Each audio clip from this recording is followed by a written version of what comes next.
Journal de bord d'un élu local. Avec Nico Ding ding ding ding ding ding et Gaël.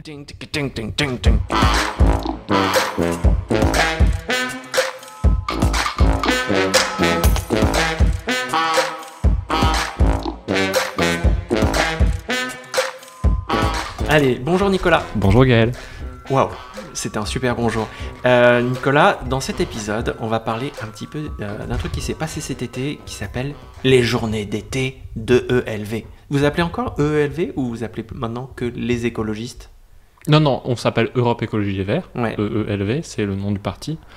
Et Et les journées des écologistes, c'est parce qu'en fait, les 5-6 partis écologistes qui existent se sont réunis pour faire une primaire en commun et des journées d'été en commun. Voilà, c'est ce qu'on appelle le pôle écologiste. Et l'ensemble des partis écologistes qui ont vu des présidentielles ont décidé de travailler ensemble pour qu'il n'y ait pas de liste séparée. Eh bien, je l'apprends en ce moment même et je suis content de l'apprendre, d'accord. C'est malin, c'est bien d'avoir fait ça, une primaire tous ensemble. Ok, on aura l'occasion de parler des primaires dans cet épisode, je l'espère. Mais d'abord, parlons des journées d'été. Donc ça s'est passé il y a au mi-août, c'est ça ? Oui, deuxième moitié Ouais. d'août. C'était combien de jours ? Pour moi, c'était une semaine, parce qu'en fait, j'ai eu 3 jours de formation à destination des élus. Donc c'est sur mes droits à formation en fait que j'y suis allé pour pouvoir me former aux différents sujets qui m'intéressaient pour monter en compétence en tant qu'élu. Et puis suite à ça, je suis allé aux journées d'été qui là sont ouvertes à toute personne qui souhaite y participer parce qu'elle partage les idées de l'écologie. Et donc là, c'était encore 3 jours, donc ça fait une semaine. Ok, alors revenons sur ces formations que tu as pu faire. Qu'est-ce que tu as fait comme formation ? J'ai fait une formation sur tout ce qui était cantine. On a visité les cantines de Poitiers, on a échangé avec un certain nombre d'élus de tous les autres territoires qui ont les mêmes problématiques, puisque on veut sur Blois passer en 100% local et bio, et en régie. Et donc ça pose un certain nombre de questions, notamment sur les appels d'offres publics, où normalement on ne peut pas mettre de conditionnalité de local. Donc il faut trouver d'autres méthodes pour pouvoir quand même faire du local. Et donc c'est plus des conditionnalités sur la fraîcheur des produits, sur la neutralité CO2, l'impact CO2 réduit que tu peux mettre. C'est des questions aussi sur la sortie des plastiques qui est imposée par la loi Egalim. Donc on a pu échanger sur comment on organise ça, sur la formation des cuisiniers. Enfin, c'est beaucoup de... Lors de cette formation, on a le retour d'expérience de Poitiers, la visite des cantines avec les professionnels qui témoignent aussi de ces changements, mais en même temps, j'étais avec des élus de Lyon, de Montpellier, d'un certain nombre d'autres villes qui ont les mêmes ambitions autour de l'alimentation, et donc ça m'a permis aussi de me mettre en réseau, de faire partie d'un réseau d'élus, d'échanger avec eux sur ce qui a fonctionné, ce qui n'a pas fonctionné, pour pouvoir prendre les bonnes décisions et être performant. Malin. Voilà, donc sur les cantines, mais sur la communication, sur... C'est vrai ? Ils ont parlé des podcasts ? Non, on n'a pas parlé des podcasts spécifiquement, mais ça a été l'occasion pour moi aussi de passer une semaine avec mes collègues, comme Yann Lafont, mais aussi avec Charles Fournier qui est à la région, et aussi avec tous les élus les nouveaux élus de la région qui étaient présents.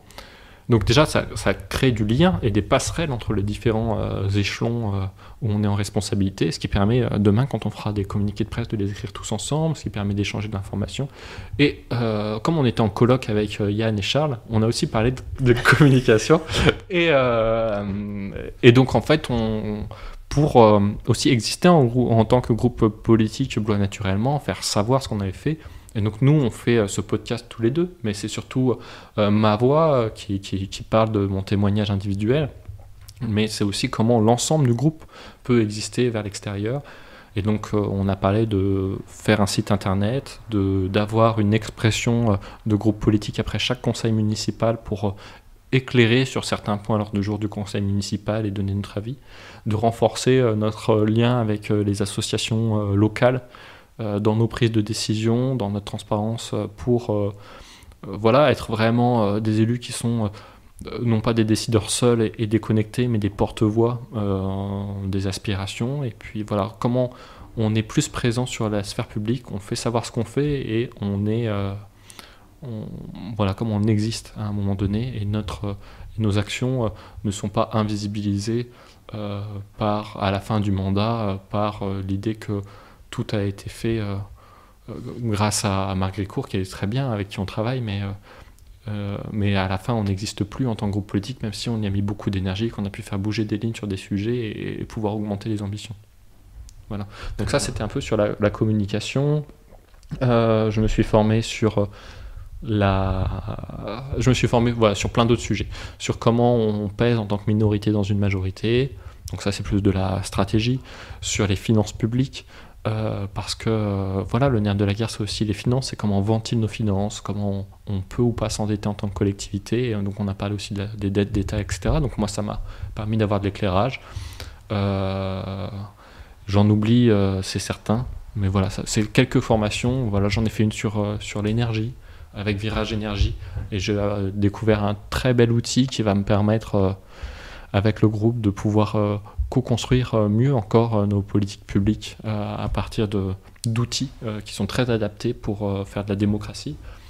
Voilà. Bon. Très bien, ok. Passionnant. Ouais. Et alors, derrière, donc, les journées d'été, qu'est-ce qui se passe là-dedans? Alors, j'ai vu des photos, vous aviez l'air tous très heureux, très sympas, les photos étaient très jolies. Ok. Et non, mais c'est vrai, on sentait qu'il y avait une bonne ambiance, mais bon, après c'est de la communication. Donc, comment ça s'est passé? Raconte-moi. C'est pas que de la com, je pense. C'était vraiment... En fait, les journées d'été, le gros avantage que ça a, c'est tu vas là-bas, tu discutes avec plein d'autres élus qui ont les mêmes problèmes que toi, mais qui ont les mêmes envies. Et tu reviens chez toi, t'es gonflé à bloc, en fait. T'es par cette espèce d'élan collectif qui te porte, et tu te sens beaucoup moins isolé, tu te sens beaucoup moins des fois, je me sens impuissant, je me sens pas assez fort pour pouvoir réussir à porter. J'ai l'impression qu'on n'est que 4, 5 et qu'on peine pour porter des choses. Et quand tu reviens de là-bas, tu te dis oui, mais il y en a sur tout le territoire, il y a de l'envie. Et en fait, le plus fort dans tout ça, c'est un peu ça, c'est ce moment de convivialité partagée. Moi, en plus, j'ai rencontré des super élus qui m'ont donné envie, vraiment. Je pense à une élue qui m'a parlé de sa campagne municipale avec ses copains et comment ils ont fait des photos décalées pour chaque sujet et des communiqués de presse, et comment ça a pu emporter les citoyens avec eux tout en étant sérieux sans être sérieux, tu vois. Enfin, tout ça me parle. Ouais, ça me parlait à fond. Bon, bref, plein de petites choses comme ça. Et puis c'était important aussi de se revoir après la campagne des régionales, où il y a eu beaucoup de listes qui ont fait des beaux scores, mais où les fusions de listes se sont mal faites et où ils n'ont pas eu la place qui correspond au nombre de voix. Ils n'ont pas le poids politique qui correspond à leur nombre de voix. Et je pense que se retrouver, en parler, etc., ça fait du bien aussi après toute l'énergie qui a pu être mise sur les régionales, et puis pour préparer aussi les élections présidentielles qui sont essentielles dans notre système politique qui est très centralisé, où on a quand même un présidentialisme qui fait qu'on a un président qui a presque tous les pouvoirs, et où de plus en plus le Parlement a un rôle très limité. Oui. Voilà. Oui, donc justement, il nous reste 2 minutes. Donc justement, on va en parler un petit peu de ces primaires. Ouais. On peut s'inscrire sur donc le site, c'est lesécologistes.fr, quelque chose comme ça. Ouais. Et donc les gens qui font partie des partis peuvent voter sans payer. Moi, je fais pas partie d'un parti, mais peut-être que je vais y aller.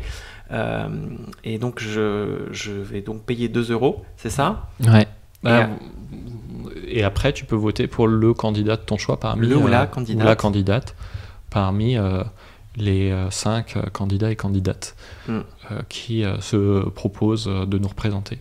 Ok. Et voilà. Et donc, moi, je vais évidemment participer à cette primaire, et puis je vais aussi participer à une autre primaire qui est la primaire populaire, qui est un système porté par des citoyens qui ont travaillé sur un programme qui pourrait être un programme d'union de la gauche, en essayant de voir quel est le socle programmatique commun à l'ensemble des partis de gauche qui pourraient insuffler un grand changement, et puis où en fait c'est les citoyens eux-mêmes qui proposent des candidats, donc même si elle n'est pas présente, tu peux voter pour Christiane Taubira, tu peux voter pour François Ruffin, tu peux voter pour des gens comme ça qui pourraient être rassembleurs pour dire quel serait selon toi le candidat idéal, et ça peut pousser, l'idée c'est de pousser une dynamique de rassemblement de la gauche pour être en capacité d'avoir une gauche qui rassemble derrière une ambition programmatique forte.